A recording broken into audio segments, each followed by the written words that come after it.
Salut la compagnie, ici Marco, et on se retrouve aujourd'hui pour parler jeux vidéo avec un nouveau concurrent sur le marché des consoles. Alors on s'en doute, on est à la fin de l'ère de cette génération-là, hein. La PS4 et la Xbox One, c'est quasiment fini pour elle. On se doute bien que les constructeurs, ils sont en train de préparer l'après, hein. J'en ai fait déjà quelques vidéos, que ce soit à propos de Microsoft ou de Sony, mais ce ne sont pas les seuls. On sait déjà que visiblement, et encore une fois, ce ne sont quasiment que des rumeurs, mais on peut penser que Apple et Google vont se lancer dans le marché du jeu vidéo, peut-être bien avec des consoles en streaming, hein. On attend des informations, pour l'instant ce n'est qu'au stade de rumeurs, et il y a un autre concurrent qui vient de débarquer, là, qui a fait une annonce sur Twitter aujourd'hui, c'est le studio de jeux vidéo indépendant Slightymad Studio, qui vient d'annoncer via le compte Twitter qu'ils allaient faire la console la plus puissante qui n'a jamais existé, allant même jusqu'à dire qu'elle sera plus puissante que la PS5 et que la Xbox Two, ce qui est quand même balèze, parce qu'actuellement on ne connaît pas encore les spécificités de cette console, alors peut-être que eux ont des informations qu'on n'a pas, mais en tout cas lui, il est sûr de lui, il balance comme ça, on va sortir une console et ce sera la plus puissante que vous n'ayez jamais vue, et elle surpassera celle de la prochaine génération. Et moi je sais pas pour vous, mais quand j'entends cette annonce-là, alors c'est peut-être parce que je suis un vieux con, mais tout de suite, je pense à la 3DO, je pense à SNK, qui a fait la Neo Geo, je pense à toutes ces consoles-là qui ont essayé de s'engouffrer dans le marché du jeu vidéo à l'époque des 16 bits surtout, et qui se sont complètement vautrés. On se rappelle tous de la Neo Geo par exemple qui était beaucoup plus puissante que la Mega Drive et la Super NES, mais bon après les prix étaient complètement exorbitants. Et là on a eu des informations un petit peu plus complémentaires suite à ça, parce que notre ami Yann, il a été contacté par Variety, histoire de donner un peu plus d'informations, parce que là, le tweet, il était un petit peu assassin, ils arrivent, bam, on sort la nouvelle console, elle va tout déchirer, viendez, et puis voilà, c'est tout, il n'y a pas d'infos. Donc Variety a essayé d'en apprendre un petit peu plus, et on a eu quelques infos que je vais vous citer ici. Le fameux Yann Bell a donc dit « La Madbox est la console la plus puissante jamais construite. C'est littéralement fou. Vous voulez de la 4K et de la VR 60 FPS ? Un moteur gratuit permettant de développer vos propres jeux dessus ? Vous l'aurez. Elle sera compatible avec la plupart des casques VR majeurs actuels, et ses capacités techniques se rapprocheront de celles d'un PC très rapide dans 2 ans. Nous avons entamé il y a peu des discussions avec les fabricants de composants, alors nous ne pouvons pas en dire plus pour le moment. Nous pensons que l'industrie est trop proche du monopole ou d'un petit oligopole, nous pensons que la compétition est saine, et nous avons des contacts nécessaires chez les fabricants pour être en mesure de produire quelque chose d'épique selon nos concepts. J'ajouterai à ça, puisque ça n'a pas été dit dans les citations que j'ai trouvées, mais visiblement le Yann Bell, il ne veut pas faire énormément de marge. Il veut plus en fait avoir des parts de marché que gagner de l'argent avec cette console-là. Et c'est pour ça que visiblement, elle ne devrait pas rapporter d'argent, ou alors avec une très faible marge, juste histoire de couvrir les coûts. Ce qui voudrait dire en fait que on n'aurait peut-être pas le risque d'avoir une nouvelle Neo Geo ou un nouveau CDI qui coûterait un bras, quoi, et qui serait pas du tout dans la concurrence, hein. Rappelez-vous, à l'époque, un jeu vidéo sur Neo Geo, ça coûtait le prix d'une console Mega Drive, quoi. Fallait le vouloir pour l'acheter, la console, quoi. Et là, en fait, visiblement, encore une fois, ce ne sont que des annonces, ce ne sont que des belles paroles, mais ce que propose Yann Bell, là, ça a l'air intéressant. Je veux dire, la puissance de la console a l'air phénoménale.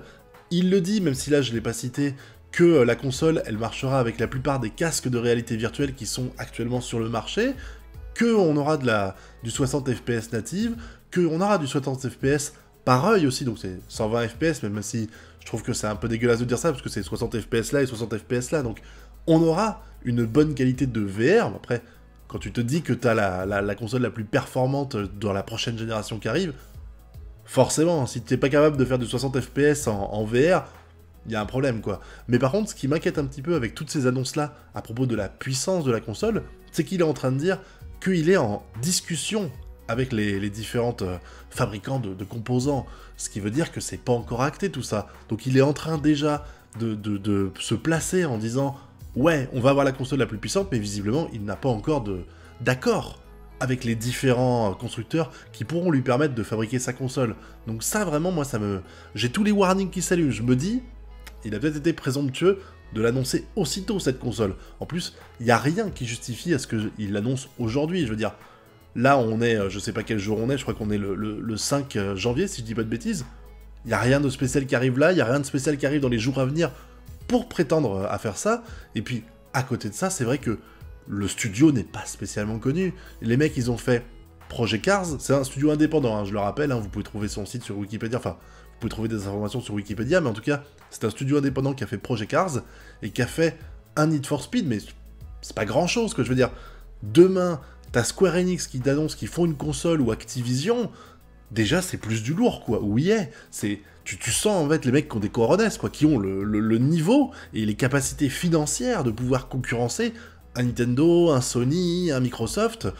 Là, eux, j'ai du mal à imaginer un studio indé. Bon, c'est pas le studio indé avec 3 personnes dans une cave, on est d'accord. Mais j'ai du mal à imaginer un studio de leur taille, de leur envergure et de leur part de marché réussir à s'engouffrer dans le marché des constructeurs de jeux vidéo et en faire un énorme succès. Alors oui, sur le papier, c'est tentant. Ce qu'ils proposent là, ça donne vraiment envie, on a l'impression vraiment qu'ils ont des arguments, en tout cas.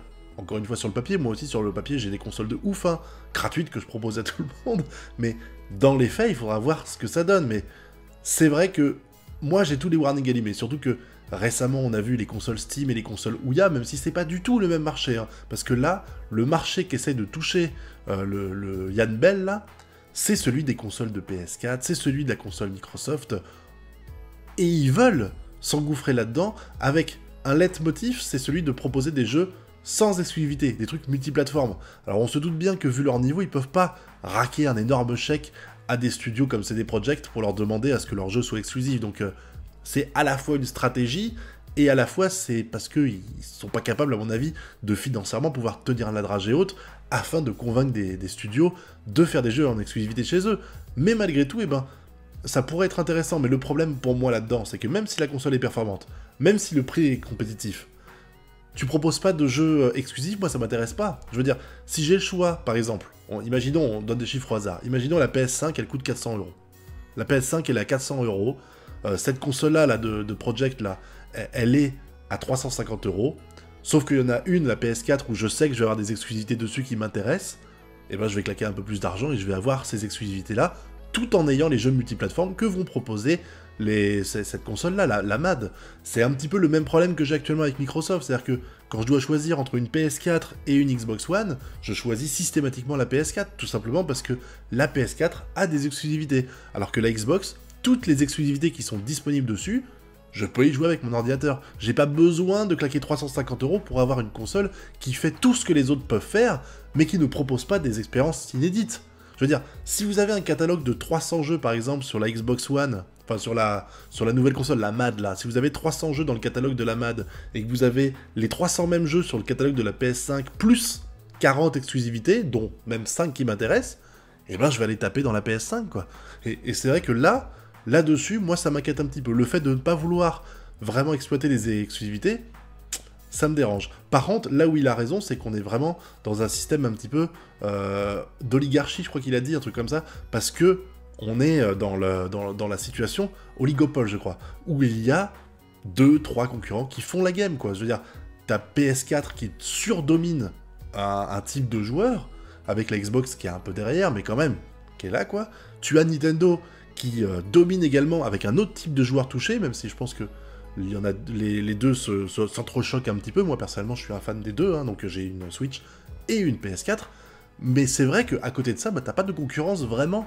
Je veux dire, ils peuvent limite imposer ce qu'ils veulent. C'est à 3 constructeurs, tu peux un petit peu faire le game, quoi. Alors que si demain t'en avais 5 ou 6, ça pourrait émuler la concurrence, et là, c'est pas vraiment le cas, hein. On sait déjà que PS4 va dominer le marché, même si on verra bien pour la 5, hein.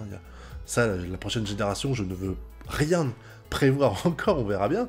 Mais à côté de ça, tu peux faire un petit peu ce que tu veux. Donc c'est vraiment un problème pour moi, enfin c'est un problème.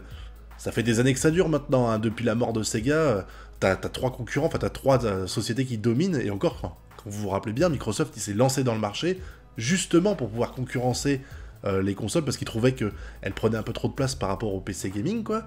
Et là, ça pourrait être une opportunité sympa, même si j'ai vraiment très peur de voir la suite des événements, vraiment. T'as l'impression que ça a été posé là comme un cheveu sur la soupe. Le mec, il est arrivé, il a fait, tiens, je vais créer un compte Twitter, je vais balancer l'information comme ça en mode YOLO, et puis je vais dire que c'est la plus belle des consoles, que la portabilité est beaucoup plus accessible, elle coûtera moins cher, qu'elle sera plus performante, que tout marchera dessus parfaitement, qu'on aura un système natif, histoire de proposer aux gens de créer leurs jeux facilement sur la console et tout. T'as vraiment l'impression que ça va être ouf, quoi. Et c'est trop beau pour être vrai, voilà. C'est le mot que je chercherais, c'est trop beau pour être vrai. Alors, bien entendu, hein, moi je vais suivre ça avec attention et je compte vous en parler quand on aura diverses informations, mais c'est vrai que Autant sur le papier, moi ça me convainc totalement, hein. Une nouvelle console qui peut créer de la concurrence, qui propose des choses intéressantes, hein, graphiquement, enfin technologiquement supérieur à tout ce qui va sortir bientôt, un prix visiblement attractif, enfin c'est lui qui le dit, on verra bien dans les faits, et puis une facilité de création de jeux qui peut être vraiment intéressante, quoi. Mais malheureusement, des fois, entre la réalité et la fiction, il y a un monde énorme, et celui-là, eh ben, on le verra très bientôt. En tout cas, j'attends que vous me donniez votre avis concernant cette nouvelle console et les annonces qu'on a eues. Est-ce que vous êtes intéressé, curieux, inquiet? N'hésitez pas à le dire, je ferai un petit sondage en haut pour avoir votre avis à ce sujet-là, et puis bombarder la zone commentaire évidemment. Et si vous avez apprécié ma vidéo, vous avez l'occasion de mettre un petit pouce bleu en bas. N'oubliez pas de le faire, ça fait toujours plaisir. Et puis si vous avez 30 secondes à perdre, allez sur mon lien Utip, ça me fait toujours plaisir de voir que vous êtes prêts à investir un petit peu de votre temps pour m'aider financièrement. Quant à moi, je vais vous laisser ici, je vous dis à très bientôt pour de prochaines vidéos, et d'ici là, je vous souhaite de bien kiffer. Tchuss!